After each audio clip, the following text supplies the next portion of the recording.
Hey, what's up, my friend? I just want to share with you the 3 C's that's needed for every multifamily partnership.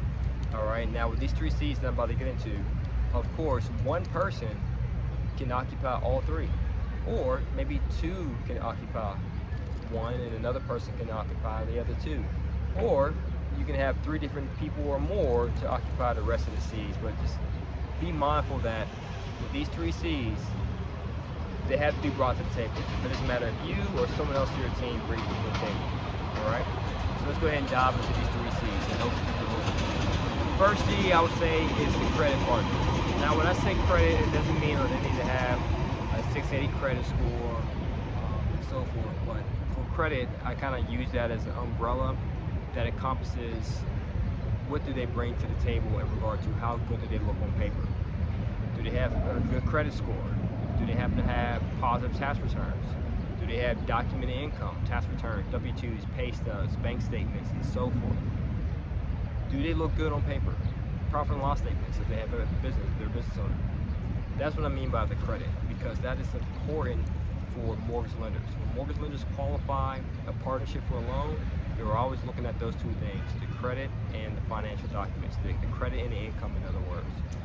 And then if the credit and the income are good to go, then more than likely that lender will extend that partnership and mortgage, which is extremely important because in most cases, of course it varies, but most cases the mortgage can cover up to 70 to 80% of the purchase price, which is huge.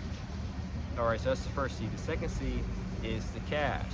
As I stated before, anyone and their mama can bring the cash to the table, right? That person can be more of a limited partner as well as a credit partner, meaning they're limited to how much money they invest, meaning they don't necessarily have to call the shots, they don't necessarily have to do the legwork to get the deal done, but the credit partner can just bring the credit and the cash person or people can just bring the cash and they get a deal done.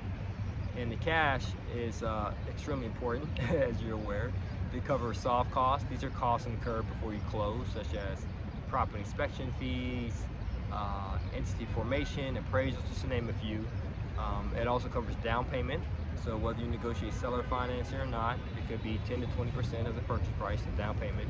And it can also cover closing costs, because at the end of the day, once the deal closes, the real estate agent, the mortgage lender, the real estate attorney, all those individuals and more, transferring the title, all that good stuff have to get paid, right? So that's another partner or partners you want to have in your multi-unit partnership, cash partners. And the last C is one of my personal favorites. That's the competency. It's extremely important to have someone who's doing this partnership who's competent, meaning they have the experience, they have the network, they have the expertise. They know the right mortgage lender to use, the right agent to use, they know how to find deals, they know how to analyze them, they know how to negotiate, they know how to get credits at closing, they know how to bring all the partners to the table, the credit partner, the cash partner. They know about property management a little bit. Even if they decide to outsource, they still know a thing or two about it. They know how to hire and screen the right people and manage them. That's the person who has the competency. Now, like I said earlier, it could be one individual who could bring all three. You can do a deal by yourself, but in that case, it won't be a partnership, right? It'll just be you. But if you want to do a partnership, it's important that you understand, it's pretty much being self-aware, what you bring to the table. And so if you say, okay, I'm that person who brings the credit because I do have positive tax returns, W-2s, look good on paper, have a good credit score, but I do have a little bit of cash, but not that much. Okay, well, if that's the case, then yes, you can deem yourself the credit partner and somewhat of a cash partner, but you have to look for additional cash partners if you need additional cash and someone else to bring the competency to the table.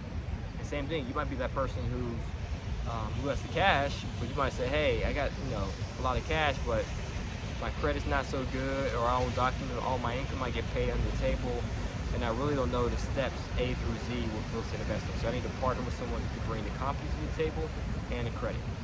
Now, if you're that person who says, well, JP, Juan, Pablo, I don't necessarily have the cash or the credit right now, then what you need to get most is that competency.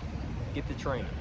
Make sure you know the ins and outs of how you can spearhead a partnership, because once you have that competency, that know-how, people will want to do partnerships with you and bring their cash and credit to the table to pair up with your credibility, as long as they deem you as credible. So if you're looking for the training on how to be credible, then all you have to do, my friend, is just check the link below in the training to learn more. As always, guys, it's to your success. Continue to earn passion, live passion. Peace.